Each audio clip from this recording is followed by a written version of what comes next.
Hi, my name is Terry White, CEO of SunWest Trust. You know, I see a lot of advertisements and articles and stuff on the internet regarding various people purporting to be setting up IRAs or wanting to get investments out of IRAs. And so I thought it might be important to just go through and kind of name the parties that you might run into and what their roles are. So I basically come up with 5 different parties that you might run into, you might see advertisements for, you might be talking to. And I just want to name those, who those are. There may be others that I haven't thought of, but these are the ones that I've come up with.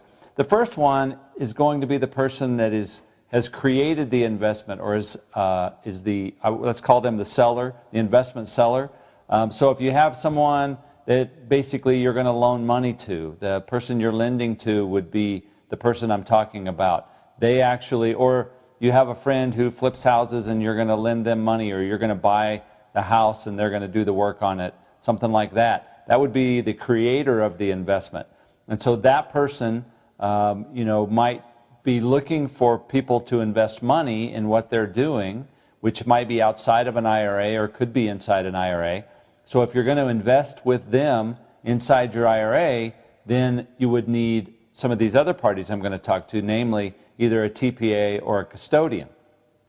So just keep that in mind. The person selling the investment by themselves, they are not the one who is going to be the custodian for your IRA or do the record keeping for your IRA.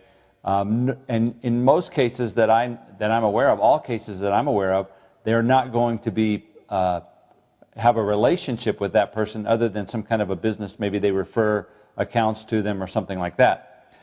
So the second entity or person you might run into is what I'll call a promoter or a broker. So that's someone who's out there trying to raise money for a particular investment, but it's not necessarily their investment.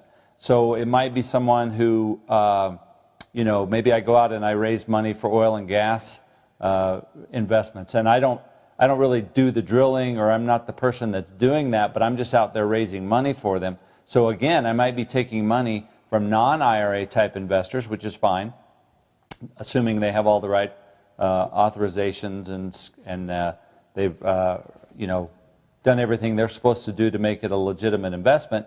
But if they want to do that, again, if that promoter or that broker is going to use IRA money or is looking for IRA money, then they'll need to use a TPA or a custodian. And ultimately, you have to use a custodian for all of these because the custodian has to hold title to the assets. The third kind of advertisement I've seen is people that are creating LLCs, limited liability companies, in order to give you what they call checkbook control of your IRA.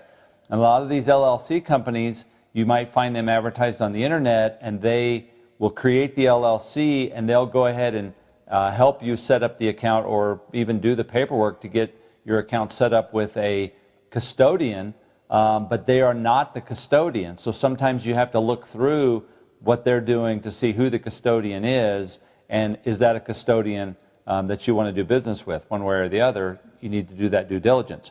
So far we've got the investment creator, we've got the promoter or the broker, and we've got the person that creates LLCs. Now, the other 2 people that I've come up with are the people that are actually keeping the records for your IRA. And that would be a TPA. We call them a TPA, which is a third-party administrator.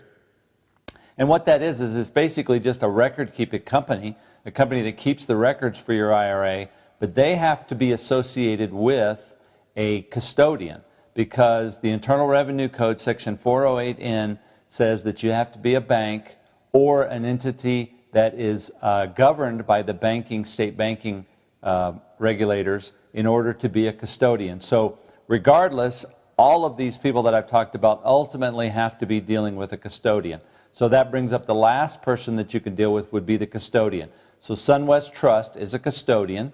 There are several other custodians out there, and then there are several TPAs out there. So I would just encourage you, as you're trying to figure out who you want to set up your IRA account with, are you dealing with a custodian? Are you dealing with a TPA that uses a custodian, and who is, you know, find out about the TPA and then find out about the custodian that they use? Are you dealing with someone who just creates LLCs and then they're going to pass that on to either a TPA and then ultimately a custodian, or directly to a custodian, and avoid the middle person, the TPA, doing the record keeping there. Custodians do record keeping also. Are you dealing with a promoter, who's someone who's just out there trying to raise money for a particular investment? And again, you'll have to have a custodian ultimately for that transaction. And then the very last one, or the first one that I talked about, was the person that created the investment. So if you have an IRA and you're lending money to people to buy houses or for whatever purpose, then the person you're lending to is the one I'm talking about. They're the investment seller.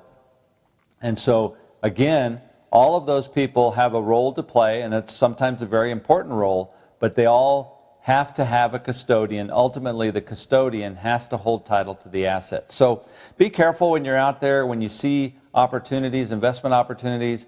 Do your due diligence. Make sure you understand what party you're dealing with and what other parties are going to be involved, and how the amount of involvement that each party has, and what their responsibilities are, and what your own responsibilities are. You know, we've done several videos on doing your own due diligence, so just keep that in mind. Well, I hope this has been helpful to you, maybe give you an idea of questions to ask when you start looking into possible investment opportunities.